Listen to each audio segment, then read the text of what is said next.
Hello students, to এখন class 9 half yearly এক্সামৰ Assamese syllabus. তো তোমালোকে যদি ইটালে আসামিজৰ সিলেবাসখন পোৱা নাই এই ভিডিওটো চাই লোৱা। তো আমি ইংলিছৰ সিলেবাস অলৰেডি ডিসকাস কৰিছো, আজি আসামিজখন ডিসকাস কৰিম।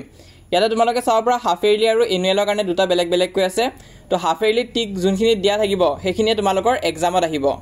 আৰু এই সিলেবাসখন প্ৰতিটো ডিস্ট্ৰিক্টতে ফলো হ'ব কাৰণ এখন সেবা বোৰ্ডৰ পৰা দিয়া হয় আৰু গোটেইবিলাক ডিস্ট্ৰিক্ট বোৰ্ডে এখন ফলো কৰিব চেষ্টা কৰিব। তো তোমালোকে চাই যোৱা কি আছে তোমালোকৰ চেপ্টাৰ। প্ৰথম তোমালোকে চোৱা পদ্যাংক গ্ৰুপ 8। ইয়াত তোমালোকে চাব লাগিব অন্যৰ প্ৰতি ব্যৱহাৰ, তাৰপিছত তোমালোকে চাব লাগিব সময় আৰু তোমালোকে চাব লাগিব অন্ধবিশ্বাস আৰু কুসংস্কাৰ। এই তিনটা চেপ্টাৰ তোমালোকৰ হাফ ইয়াৰলি এক্সামত আহিব। তাৰ উপৰি তোমালোকে চাব লাগিব ভাৰতৰ বৈচিত্ৰ্যৰ মাজত ঐক্য। এই চেপ্টাৰটো টিক দিয়া আছে, এইটো তোমালোকৰ হাফ ইয়াৰলি এক্সামত আহিব। তাৰপিছত কি আছে পোহৰৰ বাটেৰে আগবঢ়া গাঁওখন। এই চেপ্টাৰটো কিন্তু নাহে কাৰণ ইয়াত টিক দিয়া হোৱা নাই। তাৰপিছত নেক্সট তোমালোকৰ যুঁজ চেপ্টাৰটো আহিব, কিন্তু তাৰ তলৰটো নাহে। লোক সংস্কৃতি এই চেপ্টাৰটো নাহে। তাৰপিছত নেক্সট তোমালোকে পদ্যাংকত চোৱা, ইয়াত তোমালোকে চাব লাগিব শিশু লীলা, মানৱ বন্দনা আৰু গীত আৰু ছবি। এই তিনিটা চেপ্টাৰ ভালকৈ চাবা। তাৰপিছত নেক্সট তোমালোকে চোৱা পচন্দ ধুমুহাই প্ৰশ্ন কৰিলে মোক। এই চেপ্টাৰটো নাহে। আৰু মোৰ দেশ, এই দুটা চেপ্টাৰ কিন্তু হাফ ইয়াৰলি এক্সামত নাহে। তাৰপিছত ব্যাকৰণ গোটেইখিনি আহিব কি আছে। নত্যবিধি সত্যবিধি তোমালোকে চাবা, সমাৰ্থক শব্দ চাবা, বিপৰীতাৰ্থক শব্দ চাব লাগিব। তাৰপিছত সন্ধি আছে আৰু তোমালোকে চোৱা জুৰীয়া শব্দ আছে, দ্বন্দ্ব সমাহ আৰু অনুৰূপ শব্দ। তো এই গোটেইখিনি তোমালোকৰ হাফ ইয়াৰলি এক্সামত আহিব।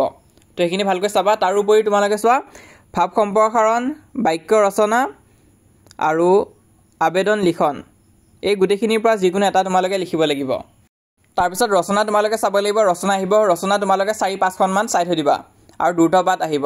তাৰপিছত নেক্সট তোমালোকে চোৱা গ্ৰুপ বি। গ্ৰুপ বিত তোমালোকে চাব লাগিব চুৰ ধৰা, তাৰপিছত সন্মান, এই দুটা চেপ্টাৰ আহিব। পদ্যাংকত তোমালোকৰ আহিব হনুমান্তৰ লংকা দৰ্শন, এই চেপ্টাৰটো আহিব। টোটেল এই তিনিটা চেপ্টাৰ আহিব এইখিনিৰ পৰা। আৰু গ্ৰামাৰ ইয়াত দিয়া হৈ আছে চোৱা বিপৰীত লিংগবাচক শব্দ, বিপৰীতাৰ্থক শব্দ, সমাৰ্থক শব্দ, তাৰপিছত আছে জুৰীয়া শব্দ, আধুনিক অসমীয়াৰ শব্দলৈ ৰূপান্তৰ। তো এই গোটেইখিনি টপিক তোমালোকৰ আহিব গ্ৰামাৰৰ পৰা।